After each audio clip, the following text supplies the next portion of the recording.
Question number 3, Metiria Turei. Tēnā koe, Mr Speaker. Tēnā koutou i te whare. To the Minister of Finance, ka tūāia I rungi te mana o tana tauākī I mea ana New Zealand Post is government owned and we're going to be keeping it, end quote.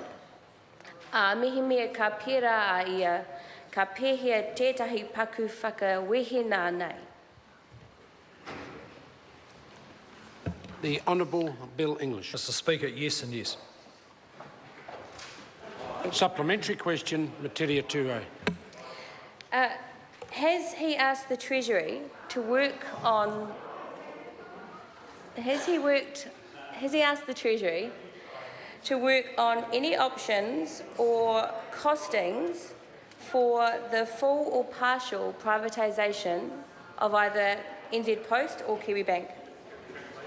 The Honourable Bill English. Mr Speaker, no. Supplementary. Supplementary question, Metiria Turei.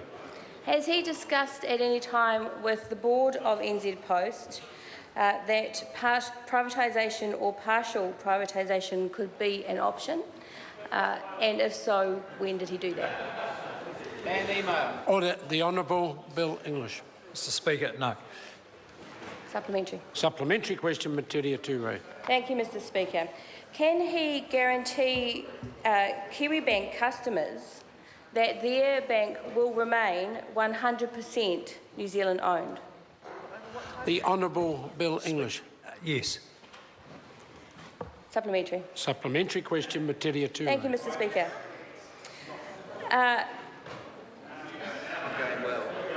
What is he doing? Order. Start the question again. So there's just so much chatter from the back end of the room. So Order. what? Just order. Well, there is. Order. There is considerable volume of interjection coming from the right. The member Thank you, Mr. right Speaker. to point that out. It must cease. Supplementary question, Metiria Turei. Thank you, Mr Speaker. Can the Minister guarantee that those who use New Zealand Post, the current level of service that they receive will continue? The Honourable Bill English. Well, Mr Speaker, I think the member asked if we could guarantee the continuation of existing services with New Zealand Post, and the answer is there is no guarantee of continuing existing services. Recent changes in Post discussed in the last few days are part of a plan outlined in 2013, which New Zealand Post is executing to deal with the reality that fewer and fewer people want to use their service, and therefore they need to adapt the way they're organised and maybe diversify into other services. Supplementary. Supplementary question, Metiria Turei. What is the Minister doing to ensure that New Zealand Post is able to retain its essential services like Rural Post? The Honourable Bill English.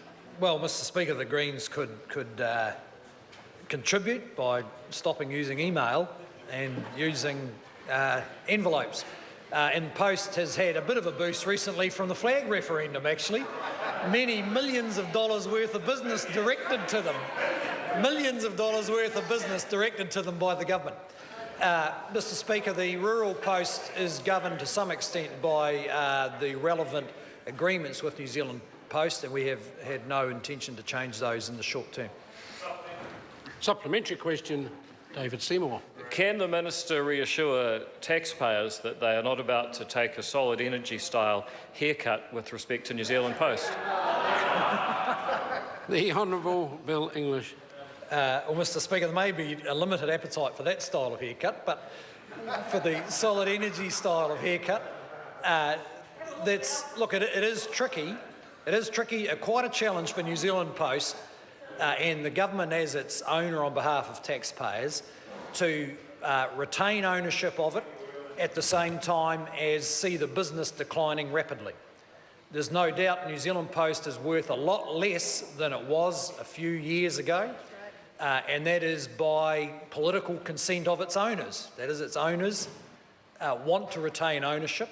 They don't want to see other people involved in its ownership and seem happy to accept that the business will continue to decline. Therefore, the value of New Zealand Post will continue to decline and taxpayers' value is being lost every week. Supplementary question, David Seymour. Is any amount of loss to the taxpayer unacceptable when it comes to retaining New Zealand Post? The Honourable Bill English. Well, Mr Speaker, I'm speaking here about loss of value in terms of profit and loss accounts. New Zealand Post is just holding its own. But I suppose the answer to that is the government's clear and firm policy is to retain 100% ownership of New Zealand Post. Question number 4, Sarah Dowie.